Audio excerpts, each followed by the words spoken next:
any company that we buy, we want to see what is this earnings growth, and we also want to see what is the predictability of this earnings growth and how long can it last. So many times it happens that companies promise that they can achieve certain things, but it does not happen. So that's why we need to go deeper to understand, the operating metrics of certain companies, that why will they achieve that kind of growth that they're saying, and can we predict it easily or no, what are the risks that are involved, etc. So once we figure out all these things and we see that the company is fitting into our earnings growth, that is a criteria one. And second is that we want to buy these companies where valuations are reasonable. We don't want to overpay for these companies. My name is Vijay Chilka. I am with AIF PMS expert as a Vice President Sales. और हम आज अपने show में AIF PMS expert ये show में हम अलग अलग फंड मैनेजर को इंट्रोड्यूस करते हैं जो आपको अपने फंड के बारे में बताते हैं. सो आज हम ऐसी एक अच्छे फंड की बात करने जा रहे हैं जो है SageOne large cap and mid cap portfolio. एक पोर्टफोलियो है based in large and mid cap, जो मिड कैप कंपनीज आगे जाके लार्ज कैप में बन सकती है, which gives a very good opportunity to invest. So इस फंड के बारे में हम आज फंड मैनेजर के थ्रू जानेंगे इन डिटेल में, और उसके बाद हम कुछ क्वेश्चंस लेंगे हमारे व्यूअर्स के, so that we can know the product in detail better. So today in our show we have Kshitij Kaji ji, जो कि फंड मैनेजर है with SageOne large and mid cap portfolio. To tell about his experience, he has around 2 decades of experience in equity research in both buy side and the sell side. He has a skill to identify the mega trending sectors and companies through quantitative and behavioral financial insights. He holds a CFA chartered degree with additional accounting technician from ICAI and Masters of Commerce from Mumbai University. So welcome to our show. Thank you. So just our viewers wanted to know about the SageOne large and mid cap portfolio. So can you throw a light so that we can understand the product in better? Sure. So SageOne large and mid cap portfolio is a bottoms up portfolio where we don't focus mainly on first choosing sectors, but more on which companies we want as a part of it, and we choose only 20 to 25 stocks in this portfolio. So we want to select those kind of companies which are displaying certain good factors, such as whether they're gaining market share, whether the opportunity size is very large for those companies, companies with good management where the capital efficiency is very good, they allocate capital well, etc. So we focus on 20 to 25 of such companies, and we choose these companies from the top 200 companies by market cap, which is defined by AMFI, which is a mutual fund regulator. So once we choose these 20-25 companies also, we allocate weightage to them based on our conviction. So certain companies where we feel that they are expected to do well in the future, those companies have a higher allocation in the fund. And the way we demarcate a fund is that almost 70% of the fund is with companies which we purchase for at least 4 to 5 year period, and we call these the compounder stocks or the growth stocks. So these companies, we expect them to grow their earnings every year by at least 16 to 18% or so. And as I mentioned, these are companies which with a very stable history and with a large opportunity size where management is good, capital allocation is good, etc. There is some portion of our portfolio also that we allocate to a few tactical ideas, which are we call it the value basket. So here basically we look for companies where we see that maybe in the near future, say in the next 1.5 years, we see something changing in the industry or the particular company, and therefore we expect that there should be an improvement in the earnings growth and even a valuation re-rating that can happen. Okay. So due to these changes in the industry, the market has already not factored into this company, but it can happen going forward. So these are companies where both these things can play out, that a re-rating can also play out and an improvement in earnings. Okay. So these are typically the two baskets that we have, and as I mentioned, combined both of these are 20 to 25 stocks only. So we differ slightly from other offerings which are present in this large and mid-cap space, because if you see, most of the offerings are from mutual funds. Very few PMSs per se have any offerings in this large and mid-cap space. So I think a general belief has been that creating alpha in large cap space is very difficult to do, and that's why very few PMSs are present here. But we thought that, when we analyzed mutual fund track record for, say, last few years, 5 years, 10 years period, we realized that mutual funds are not able to create a much bigger alpha compared to what Nifty and BSE 200 and all these benchmarks especially in the large cap space. Especially in the large cap space. So therefore, we thought that, why not come up with a curated portfolio where mutual funds have 70 to 100 stocks in the portfolio. We have only 20 to 25 stocks, and those are weighted by our conviction. And as I mentioned, it between these two baskets. So this is broadly, what is the SageOne large and mid-cap portfolio. I think that is one thing that, in mutual fund there are around 70 to 80 stocks in each portfolio, whereas in PMS you can get a concentrated portfolio with a high conviction stocks, so that gives a better alpha. Correct, absolutely. Yeah. And that too, product in large cap which gives a better alpha is very similar, very less.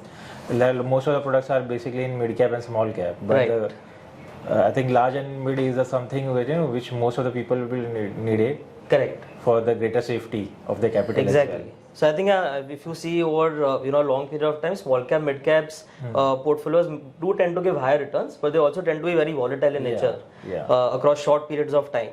So a large cap portfolio basically helps in that we want to reduce that volatility, because large caps per se are lesser risky. These are much larger companies, very long track record. Companies are more mature, the managements have been placed since many years. So you can kind of forecast, what these companies can do. And a lot of analysts also cover these companies. So it's easy to do channel checks to find out what is, happening. So therefore the volatility that can happen in these companies is, on the lower side as compared to the small and mid caps. So, but we also thought that, why not incorporate a large cap portfolio, lower volatility, but try to generate higher returns than what mutual funds are doing. So we tried to blend these two, and we created a process, and it's been almost 20 months since we are running it actively. So that's very good, because this combination actually needs in the market. Right. So I have a few questions from our viewers. Sure. I just want to take it one by one. Sure. What would be your current thoughts on the current market scenario? As you see, the markets have been correcting sharply. So what's your thoughts on this? Sure. So I think it's a very valid question, given even currently we've seen with the tariffs that have Trump has announced recently, etc. So very uncertain time that is there. But if we just go back, say 1.5 to 2 years, we went through a phase wherein I think markets were seeing very little drawdown, and I think every company was doing well in terms of stock price, and any bad news that was coming in, also prices kept going up. I think 6 months ago was when the correction actually started. Most people expected a correction because valuations had become quite high, but I think the fall which has happened in certain mid caps, small caps, and even in certain large caps has been much on the higher side than what was expected. So I think the quantum of the fall is been different to what the expectations were. Now this is mainly been driven by earnings growth, which was expected by the markets. That has actually not come through. So there has been disappointment on that, and that is driven by multiple factors. Consumption has slowed down since maybe a year or so. The government spending that was there has slowed down because elections are happening in a lot of states, the country, etc. So going forward, we see that things at least look to be getting better, because if you see valuations have come down for a lot of companies. Even the expectations that were there of earnings growth, they've come down. So I think 6 months ago people are expecting more earnings growth, but now people have toned down these expectations. Okay. The expectations are also come down, and valuations have come down. Okay. So since both have now reduced, we are in a place where things are looking better than what it was at least 6 months ago. Going forward, we do believe that earnings growth, we still have to see how it will pan out, because there is less clarity on that. But the base has at least become lower, because last few quarters, if you've seen, the growth has been on the lower side. Okay. So with the lower base, we expect that there can be a pickup, and also there have been few positive things that have happened. So in the latest budget, government has announced incentives for the consumption space, where the middle income taxpayers, they'll be saving almost 1 lakh crore of cumulative tax. So that will again infuse in the market. Exactly. So at least on the consumption, maybe we can see some kind of a pickup. On the government capex side also, there was a slowdown all these months. Now at least on a year-on-year basis, we expect that this capex growth should pick up by the government.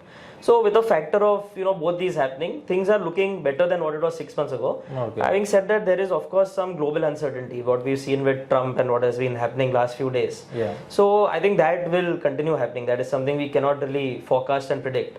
But we've seen that over all these different events that happen, like demonetization, COVID, now these tariffs, some companies always come out to be winners, of these also. So that could be the same scenario. Some Correct. companies will definitely come out. Exactly. So I think in COVID we saw IT did very well, pharma did very well. So we believe that even in this tariff scenario, we've seen maybe, if you take textiles as an example, the competing countries who manufacture textiles, the tariff levied on those countries is much higher than India. Yeah. So if they have to pay a higher duty, then it benefits India actually. So and somebody needs to make that. I think to create that entire ecosystem in US where you put a factory, get workers, etc. And creates an arbitrage opportunity. Exactly. The labor arbitrage, the cost arbitrage opportunity is gone if they tend to do it. So it has to flow to India. So as you're rightly saying, I think certain sectors, textiles, etc., and there will be more sectors also that will come up, will benefit. So on the whole, we are saying that India as a country is strong on the macro front. If you see biggest drivers, these are the balance sheet strength. So if you see whether it's a corporate balance sheet today, debt is almost at the lowest level it's been for more than a decade. If you take the government balance sheet, they are reducing fiscal deficit every year and it's getting stronger. If you take bank balance sheet, we had an NPA cycle and everything is now cleared. So all the balance sheets are very strong. The government wants to drive growth, so they've given a boost on the consumption side. The capex also will now pick up again. So with all this, India as a country looks fine. It is only about what is happening globally which can affect India. Okay. So we are in a wait and watch mode. We'll see how that pans out. But on the whole, compared to 6 months ago, things look better because expectations are now lower, valuations are lower. So the risk obviously has reduced to a certain extent. Yeah. So the next question would be, as per your strategy, you must be having some investment strategies, philosophy. So in such scenario, the current scenario, what would be the change in the strategy, or what would be the action taken by your end to make a portfolio a lucrative offer again for a new investor? Sure. So valid question. So actually, for us, the most important, our key investment philosophy as SageOne also is a focus on earnings growth of companies. Okay. And earnings growth is majorly your PAT growth, profit growth that a company can do over say a period of time. It could be 3-4 years or so, a decently long period of time. So what is that earnings growth? So any company that we buy, we want to see what is this earnings growth, and we also want to see what is the predictability of this earnings growth and how long can it last. So many times it happens that companies promise that they can achieve certain things, but it does not happen. So that's why we need to go deeper to understand the operating metrics of certain companies, that why will they achieve that kind of growth that they're saying, and can we predict it easily or no, what are the risks that are involved, etc. So once we figure out all these things and we see that the company is fitting into our earnings growth, that is a criteria one. And second is that we want to buy these companies where valuations are reasonable. We don't want to overpay for these companies. So we believe that if suppose you take say any a company and the stock price moves up, it's a factor of two things. One is the earnings growth and one is the PE multiple changing. Right? So to forecast the PE multiple is more difficult, and the reason is that the PE multiple depends on a lot of technical factors. It depends on supply of money also. That if FIs are coming into India, more funds are coming in, or more retail participation is there, then the PEs tend to go up because more flows are happening.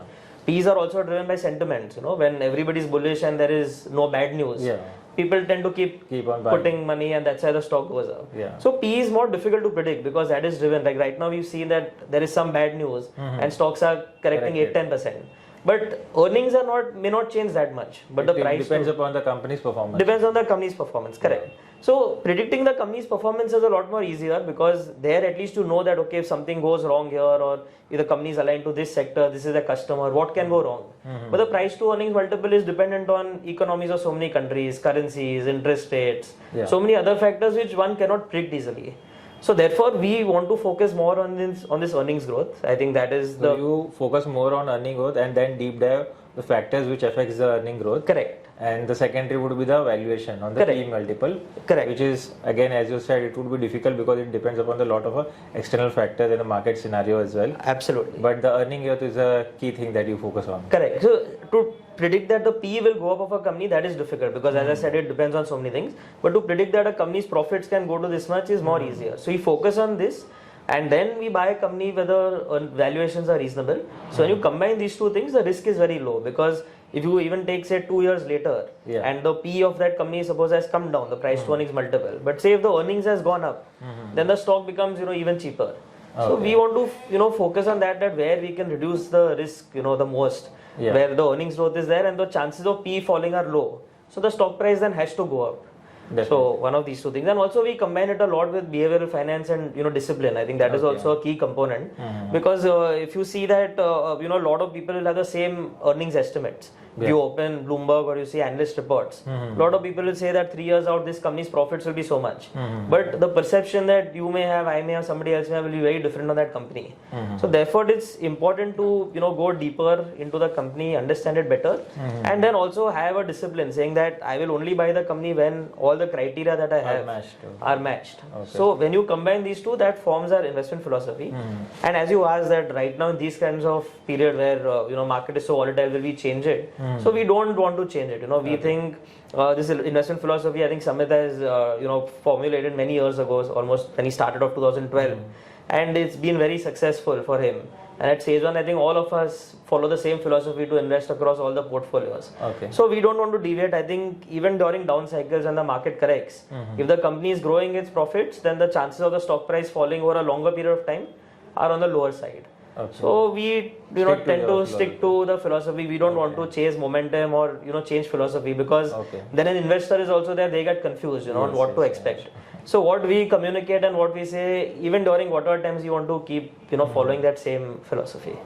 So next thing I just wanted to ask, what is the asset allocation and a sector wise in this portfolio? Sure. So if you take at a portfolio level, firstly the large cap component is almost 70% of the portfolio, 70% is level, and around 30% is a mid cap portfolio.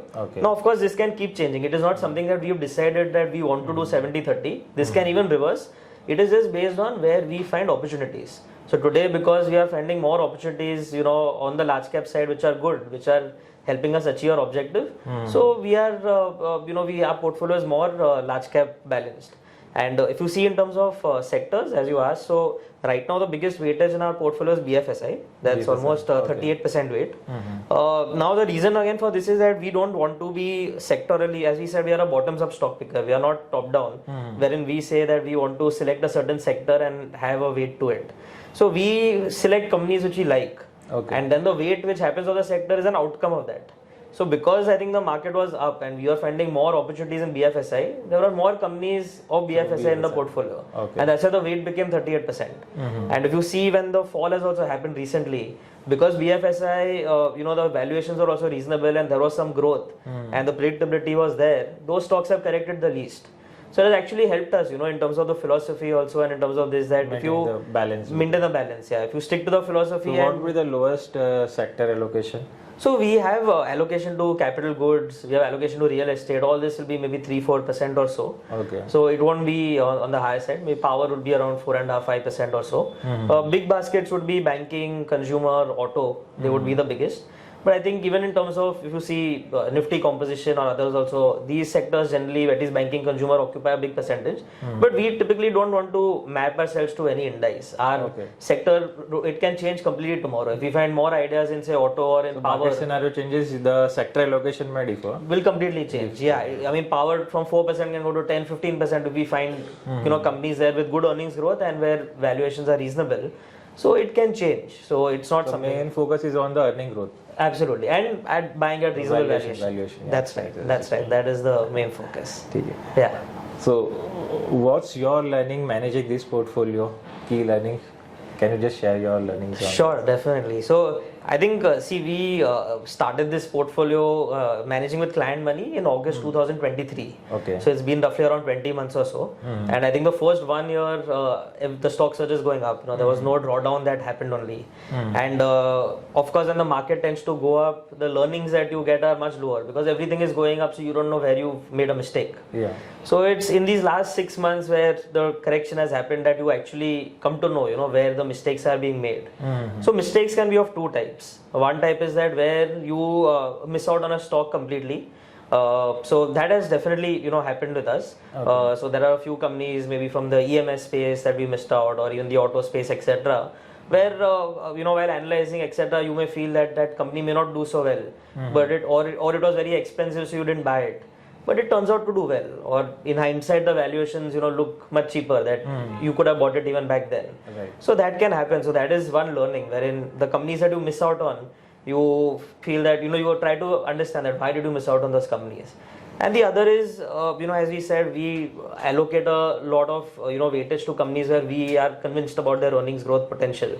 So sometimes it happens that, we need to be more nimble in maybe adjusting the weight. So if some companies 6, 7, 8% weight in the portfolio, and say there is some risk to it, we need to be more quicker in getting that weight down to 4, 5% or even exiting. Okay. Say if either valuations are high or if something changes.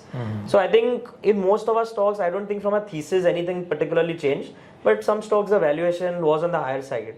So maybe we could have cut down weights a little more than what we did.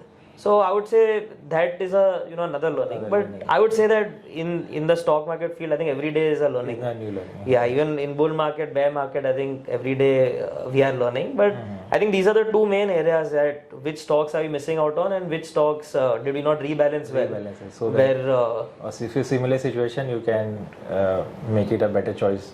Correct. So next time I think when we are put in that situation, we hopefully act better on it. Right. But I'm sure there'll be some maybe new mistakes that may come up at that time. So we'll learn from those as well. So the idea is to keep seeing these mistakes every day, learning from them. But at least try to not repeat the past mistakes that were made. I think that is the main focus area for us. Yeah. So one thing more I want to ask, currently the AUM of the SageOne's large and mid cap is small. Yes. And every month it's growing. Right? Correct. So tomorrow if the AUM of this particular fund grows, so still the strategy will be the same or there will be some changes based on the AUM also? Correct.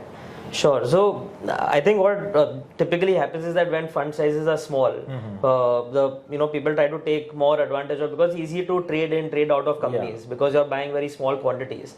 But eventually every company grows. Correct. Will that make a difference in the strategy or how? Yeah, so how we see it is that we today run the fund, today it's 150 crore A1, but we run the fund as if it was 10 times the size or 100 times the size. It wouldn't make any difference to us. Okay. So even in terms of liquidity, say there is some stock which the average daily traded amount is less than 50 crore, we don't buy those companies today. Okay. Because when the size is say 5,000 crore or 1,000 crore and we have to buy those companies and sell them, then it can be difficult, right? Because if the liquidity only is not there to do it, then we have to do it over some period of time. We may have an impact cost that may happen. So to avoid these things, we are today running the fund as if we are a larger size. Okay. So the performance is not affected when we become that size. So irrespective of the size, the strategy, everything is the same. We don't want to tweak it at all. And in large caps, there is of course an advantage that companies are very liquid. So we don't really, only few stocks this challenge is faced. So there were certain companies that we liked, the earnings growth were good, the valuations were good. But because the volume was not good, at our size, we could have bought that company. But if we were 5,000 crore size, then to buy and sell that company, we would have an impact cost, which would reduce the performance. So since we are running it as if it's a bigger fund, we did not buy that company. Okay. So we don't want to show that short-term performance just because it's a small fund by trading in, trading out and all. We want to buy companies where we believe that there is long-term potential, where the growth is there, the valuations are fine. And then based on that, we want to hold it for a period of time and as if we are running it, in a much more larger setup. Okay. Yeah. So just one last question. What would be the investment objective of this particular fund? Sure. So most, I think, important question because I think at least for investors. So what we are, if you see the whole large cap space, so Nifty as a whole gives you, if you see a 30-year period and you break it down over multiple periods also, Nifty has generally tended to give in around 12 to 13% compounded returns broadly. If you see the large cap and large and mid cap mutual funds that are present, which have been there since many years, they have done maybe 1 or 2% more alpha. So they have done maybe 14-15% returns. Right. So our objective at SLMP is that we want to do 16 to 18% returns every year and as a CAGR and post fees. So this is the objective, and if we do that, that is basically a 3 to 5% alpha to the Nifty. Okay. which we think is a fair number, because that extra whatever percentage you get when you compound it over a longer period of time, it makes a very big difference. Yeah. So if we can achieve this kind of an alpha and we deliver this 16 to 18% kind of returns, it would double the portfolio of an investor over a 4.5 to 5 year period. Okay. So that is the broad aim, at least, that we have in our mind. Now, of course, this is an aspiration. Until now also, the returns have been satisfactory for us. So if you see our returns compared to, say, the other offerings, so in the last 1 year we've delivered 15% returns, which has been a difficult year because the last 7-8 months have seen a correction. Yes. And if you see any of the indices, they've done around 5% or so, and most of the mutual funds have done anywhere between 8-9% or so, and we've done 15%. And since the time we started managing client money, we've done 25% compounded returns. Okay. If you compare that to the benchmark, so BSE 200 has done around 16%, Nifty has done around 14%. So and that compared, it's given a better return. It's given, but see, it is a short period of time. It is only 1.5 years. So we don't want to. For us, the process is the most important. Yeah, that what are we following, what are the mistakes we are making, how to rectify them. Because the process is good, the returns will follow. Definitely follow. It will definitely follow. So it's a short period of time, but till now we wanted to see how it happens in a correction, or what is the performance in a correction. I think that is the most important. So we've seen that in the last 6 months, so we have some clarity. But I mean, correction can go on also more, we don't know, and we'll keep learning. But if this performance can sustain, and we'll definitely, through our learnings, we will try to achieve whatever aspiration we've guided at the 16 to 18% or so. Yeah. So there are a lot of product offerings from SageOne. Correct. So where does this product fit in? Yeah, true. So the SageOne has 3 offerings today. Right. And if you go back slightly in history, so it was started with the core portfolio, which Summit started in 2012. Yeah. So that is the largest product portfolio today, and that is mainly comprised of mid caps and some small caps.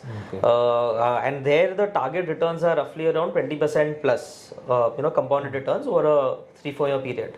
So that's the first one. The second one was the small cap portfolio, which was launched in 2019. So here it's only small cap oriented.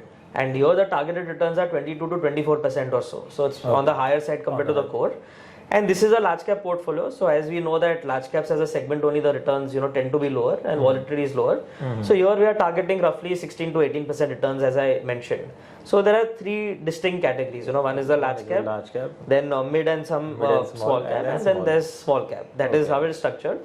Now what we say is we leave this choice up to an investor, because depends upon the risk appetite. Correct. Exactly. Yeah. So if they've seen the markets for many years and they're open to taking more risk and seeing that volatility, but they want to make that higher return, then they can go for the small cap or the core portfolio. But if somebody is new to the market, they don't understand volatility, and they are happy with this 16-18% kind of compounding, then this is a better suited portfolio for them. So we are happy that these 3 offerings are there. So when I think core portfolio and small cap was there, Satish and I, Satish is the co-fund manager, we both thought that why, and as SageOne also, we always had this idea of why not have a large cap offering. So we actually, with Summit, we sat, and the team, we sat down, and for almost a year and a half, we ran this fund with proprietary money, with Summit's money, just to make the process. To be sure that what we are doing, can it work, is it right or wrong, how can we improve it, etc. And after 1.5 years, when the process was fine, etc., and we were happy with it, then in August 23, we launched it for outside clients.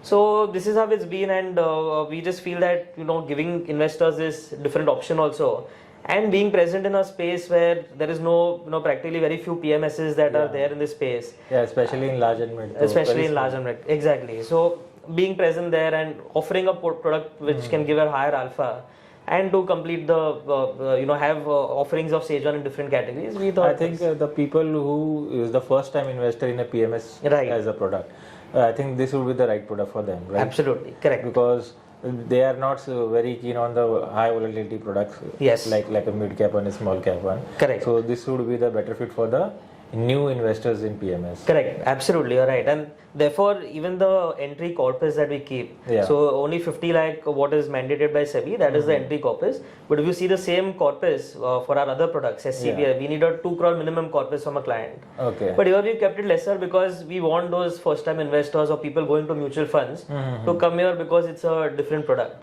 And here we also kept no exit load, and the fees are also very similar to what mutual funds are charging today. Okay. So we tried to position it in that way that that is one thing, good thing, the entry is 50 lakhs and there is no exit load. there's no exit load. So in the client's mind also they can choose to exit whenever they want to. There is no, and it's a very liquid product, so we can sell all the stocks and give them the money also. Yeah, basically it's a large cap, so they are very highly traded stocks. Okay. So that is the core thinking and philosophy behind it. So yeah. So it was a nice and brief session about the product, and I think our viewers also got a fair idea about the product, investment strategies, in detail review of the product, and hope the people who are new to the PMS for the first time, they might find this product very valuable and good choice, because no exit load and the minimum entry of 50 lakhs. It was nice talking to you, Same sir. here. Same here. Thank you so much. Thank you.